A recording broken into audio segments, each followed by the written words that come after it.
Do you know what it's like to start dating, to have some hope, and then the relationship ends before it even gets started? On this video, let's talk about attachment injuries and having hope.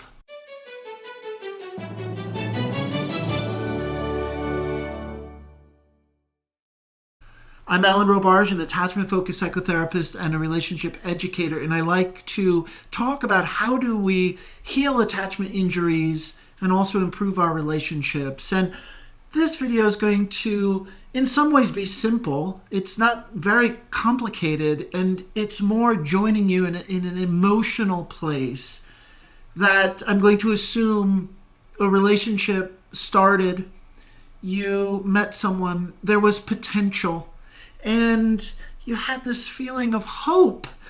And those of us with a history of attachment wounds, hope is scary and hope is dangerous. And losing hope is very painful. So initially, this video is really just being here for you, joining with you now and saying, I get it, I understand. It is certainly very painful to open yourself up. And I'm going to assume you haven't opened yourself up for a while. You probably don't open yourself up easily. And maybe I'm wrong. Maybe that's not your experience. But there are some of us with attachment injuries that we only really meet someone every so many years, or after many years. You might get to a place in your maturity, in your healing, that you see the pattern of attachment wounding, attachment trauma playing out in your life. And at some point, when you're in grief, when you're crushed by grief, when you're in heartbreak, and this could have been a much more substantial, important, long-term relationship that ended and just gutted you. Painful stuff. And we don't necessarily have the ability to manage grief within a reasonable range of intensity. The grief, the sadness, the pain that we experience, and sadness around relationships really crush us. So if you had a crushing so many years ago, and chances are you've had more than one, and at some point you have a sobering experience and you just wake up, you say, I can't do this anymore. I can't keep doing this. There's something going on in this. There's something going on in this attachment trauma and the symptoms and the behaviors. And it's a pattern. I see it as a pattern. And so then what happens, many of us say, okay, I'm swearing off relationships.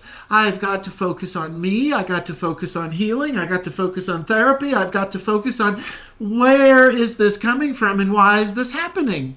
And so we educate ourselves about relationships, and we educate ourselves about insecure attachment, and we educate ourselves about emotional neglect and being ignored, and we educate ourselves about covert attachment wounds that are not obvious, but developmentally over time they impact us, so that we're now evidencing symptoms of trauma, of hyperarousal, intrusion, and constriction. And all of this learning process, we say, hey, I'm very, very cautious. I am not going to date. I am very, very cautious. I'm not looking to be in a relationship. I am very, very cautious. I'm purposefully taking a break from that area of my life, and I really need to focus on me, well-being, healing, self-love, family dysfunction, changing old patterns, and growth and change. I mean, and isn't that beautiful? All of that. Say, well, yes, of course. Let's do that.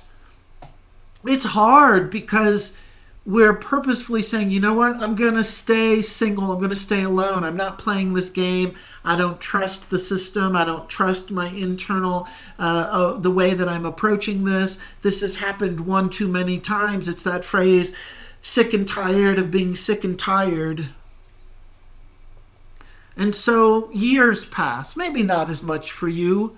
I will be honest, I've had this experience. I speak from personal experience to say, I just could not continue on. There's no way.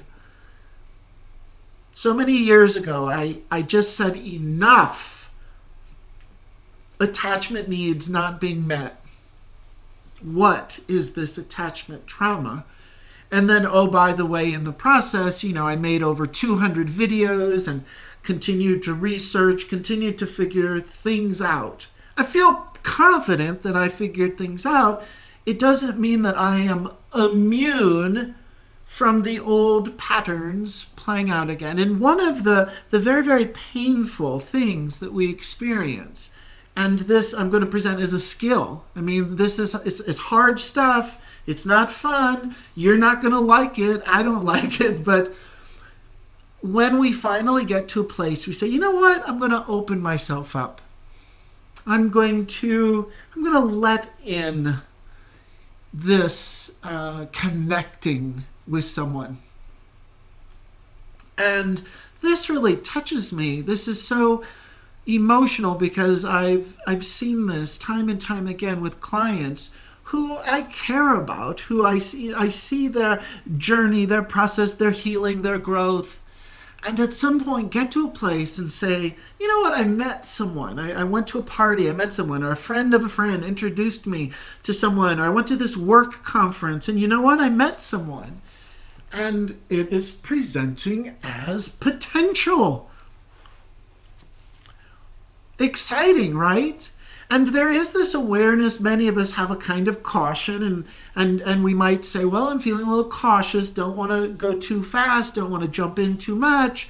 But so much time has passed around this healing stuff and really trying to monitor and track old patterns and paying attention and tracking how the attachment wounds play out. So, you know what, I think I'm going to experiment with opening myself up. This might happen early on of dating and meeting. It might happen so many weeks later, so many months later. But what happens is you let in, you activate, you experience as a human being. Who doesn't, everyone is a human being, maybe not everyone, but, we have some propensity to feel hope, the possibility, hope. I hope for a relationship. I hope that we hit it off. I hope that we can share feelings for each other. I hope we continue to grow in closeness. I hope we can date. Fill in the blank. I don't know what your hope is. But as human beings, that's how we make choices, is that we don't quite know the outcome. We have to take a risk. Hope is risk. Hope is a risk. And I think you know where I'm going with this video, and I've already said it, and then it ends before it even got started. And you can still benefit from this video. Maybe it ends, months later. It did get started.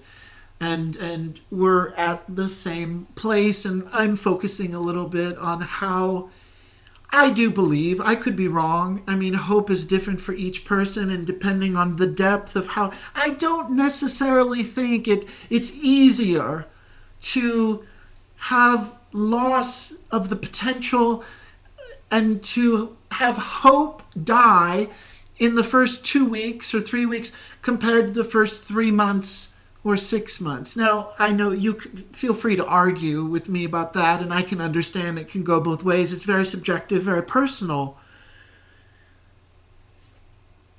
I seem to think my experience of almost, it goes into the category of an unrequited love. It's a relationship that doesn't get off the ground, that doesn't get any traction, and that I sometimes use analogies of restaurants and food, I guess because I like food, but it's like you're getting excited to go to this restaurant, and you arrive, and you're dressed up, and they take your coat, and you have prepared, you've anticipated sitting down and having a meal. And this is a metaphor because a meal is about nourishment, and you want to be emotionally nourished. You get your hopes up, and then before you even get seated, they say, "Oh, I'm sorry, we don't have a table for you." "Oh, I'm sorry, we lost our reservation." Or they just say, "Oops, I'm sorry, the restaurant just closed for good. It's never opening again. Sorry." And then you go, "But look, there's other people." Okay. So this video is to sit with you, to be here with you and say, "Oh, isn't this horrible? Isn't this just horrible?" And I believe this very early experience where the relationship ends before it even gets off the ground, I do believe there's an aspect of this kind of grief, this unrequited love grief, is really, really painful and difficult. And my explanation for, I've been exploring this for years and thinking about it, is that the reason why it is so painful is because when you're in a new relationship, it only exists in potential. And so therefore, it runs the gamut. It completely contains all that might happen, all that will be existing in potential. Maybe this, maybe that, maybe this, maybe we'll do this.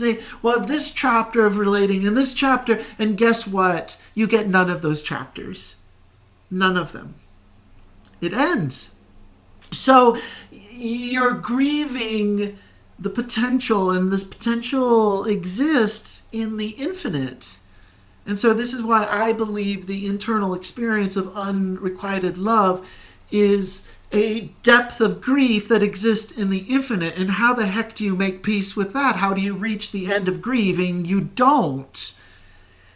It's what I refer to as we just sort of pop out of it. I know that sounds ridiculous, like it's simple. It's not simple, but it's a shift in consciousness, and just say, I'm not going to be able to resolve the intensity of this grief that exists in potential. I will never be able to bring it into lived experience. It will always exist in potential. What could have been? I opened myself up to hope. What could have been? It didn't take off. There's no hope. So here's the skill, and I'm sorry to say it because it's just horrible. Guess what? You get to practice and learn how to tolerate, how to live with, how to sit with, how to access hopelessness. And I think that there's a bit of a cultural bias. I don't know cultural bias, but there's not so much cultural, but there's just this assumption that you're not supposed to be hopeless. Sorry, I am. Sorry, you are. And we don't need to color it as good or bad. Hope is not good or bad. Hopelessness is not good or bad. Why do I say that? We can assign meaning to both, and we can pull out some goodness from hope. I could very easily also create an argument for the goodness of hopelessness. Is saying it keeps you sober, it wakes you up, and it says, quit entering fantasy, you better stay grounded in reality.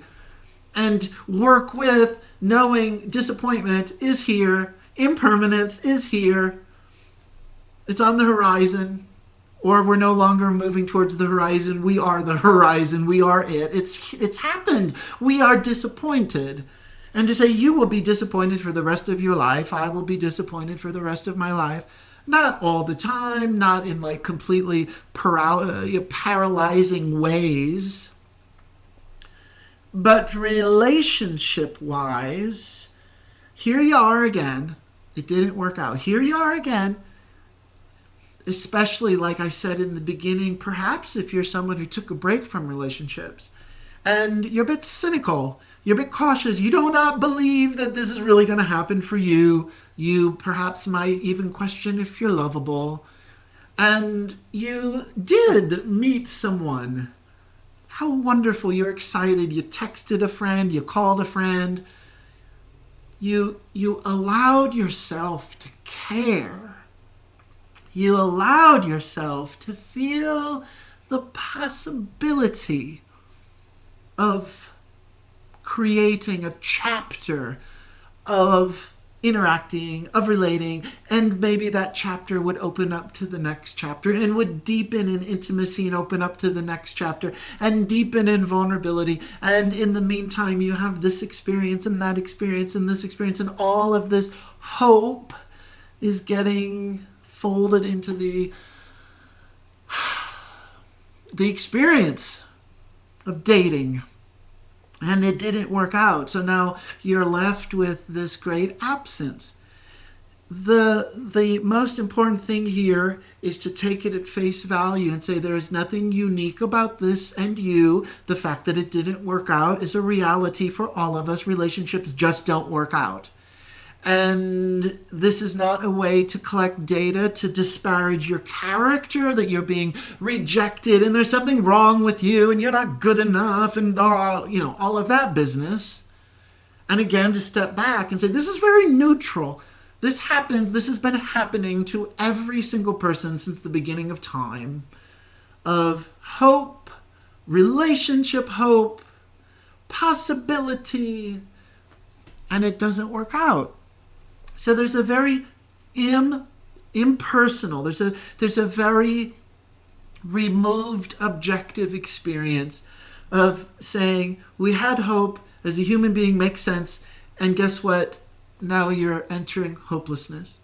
And the key, the skill, the challenge, and this is so hard, and I'm sorry to say it, is to be able to let in the hopelessness and not be wounded by it, not be crushed by it, not to disparage your character, not to shame yourself. So I'm hopeless again. Ugh. It's not fun. We don't like this feeling. But it's okay that hope comes and goes. And I know it's rare. We don't have hope a lot. So it's very short-lived, bit of a surprise. But we're practicing being able to put it into perspective. And this is where we rely on the healing work that we have done. It does create a little bit of distance. It does create a little bit of objectivity. It does create a way to take a step back into our observer self as opposed to a subjective experiencer who's being hurt by loss of hope. But instead we step back and we say, well, isn't this so normal and ordinary and human and everyday existence to one day you have hope and one day you have hopelessness. And you don't have to lose your mind or be crushed or get stuck looping in the tears and the sadness of the grief. Although it is sad. And it totally makes sense if there are tears here. So, I'm sorry you're human. I'm sorry you opened your heart and it didn't work. This is the challenge of relationship. This is the challenge of loving. This is the challenge of being vulnerable. Are you going to shut your heart down for the next 6 years? Are you going to be guarded, not grounded? Are you going to be grounded in the sense of, as an airplane, you're not going to fly in the world anymore? That's the challenge. Can we take this particular ending of this relationship that never even really took off? Can we take this ending and say it's not great, we're not in love with it, it doesn't feel great, but can we not be wounded by it? And instead we say, well, it is hurtful now, and it's not going to continue to be hurtful. And I don't have to use it as evidence or data to feed and fuel a story of attachment trauma, of rejection, and of abandonment. And instead I put it into context and say, Well, good for me, I tried. Good for you, you tried.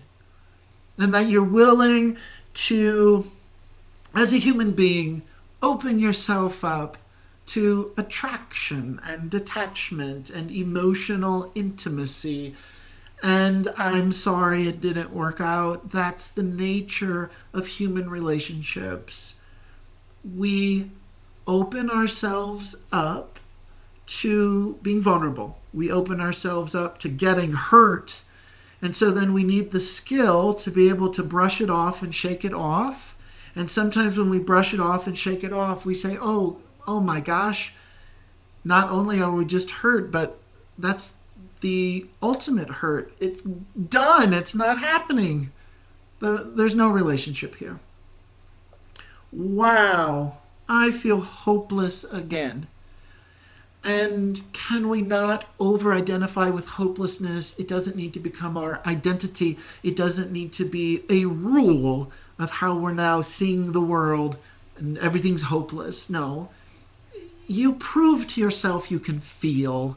You prove to yourself that when in the right scenario, with the right person, you're willing to take the risk, to be courageous, to open yourself up. And yes, you did get hurt. Yes, you did get burned. Yes, I do love the word, this idea of losing, because, grieving our losses, we grieve what's lost. And there's this, lovely word, being a loser. But unfortunately, culturally, that's like a judgment, like your character. So I don't mean it like that. I just really mean it very completely objectively, to just say, as a human being, I'm going to lose.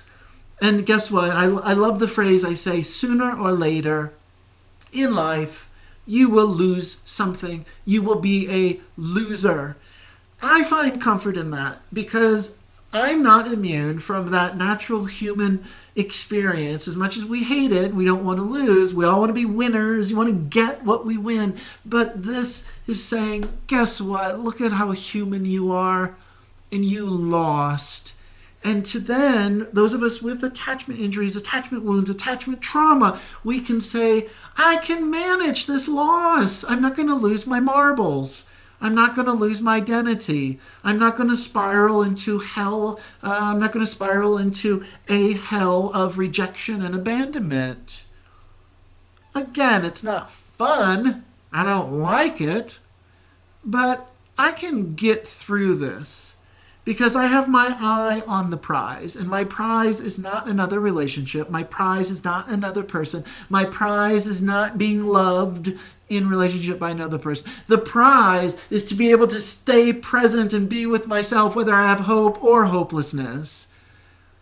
The prize is to be able to stay grounded in who I am. And that my sense of self, my worth, does not change whether or not I am or am not in a relationship. And that this is the result of years of healing work. This is the result of looking at the patterns of attachment injuries. To be able to say, when I lose hope, I'm going to be okay. I can get through this. You can get through this. We're getting through this together. Thank you for listening to this video. It's about dating, and I'm not numbering them, but I like to organize my notes as a series. So this is the dating series, specifically for those of us who have a history of attachment injuries or live with attachment trauma, and how so many things get stirred up when we attempt and begin to start dating. Very, very stressful time because it's all so new and we don't know the other person. So this video is part of that dating series. I always like to say, please help me. If this video is helpful to you, help me out in do the things. And you know what the things are because we've heard it 800 times in every video we watch. It means click like. It means hit the notification bell and also subscribe to the channel. The reason is that I put a lot of effort and energy and time into this video to hopefully be helpful. And if the more that we can spread the word of this kind of content, we're hopefully helping others too. So it just helps me help others. if you do those things and support this channel. Thank you so much. More videos on the way, and please take care of yourself and take care of your hopelessness.